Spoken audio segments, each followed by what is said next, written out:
everyone, I'm Shermy and today I'm going to show you how to make a Nutrifitx Approved peanut butter cookie.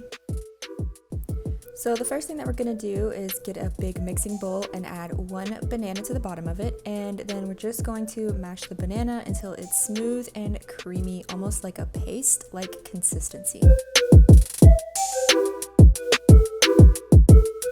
And now we're going to add 2 scoops of protein powder to this. So the protein powder is one of the reasons that this recipe will not spike your blood sugar, which makes it supportive for your metabolic health. Then we're going to add about a cup of peanut butter and mix that in as well. The fats in the peanut butter, the protein in the protein powder, and the fiber in the banana are what makes this recipe a metabolically supportive recipe.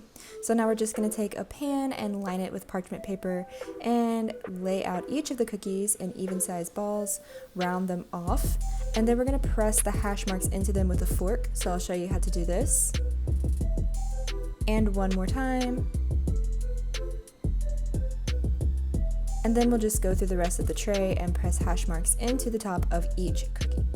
So we're going to take this tray, put it in the oven for about 10 minutes at 350, let them cook, and then allow them to cool before enjoying them. They're much better a little bit cooler. You can store these in the freezer if you like. You can also enjoy them frozen. This recipe is a great recipe for meal 4 or for a healthy dessert at night. If you want to learn more about following the Nutrifitx system, please feel free to check out the links below, and we'll see you in the next one. Thanks so much for watching.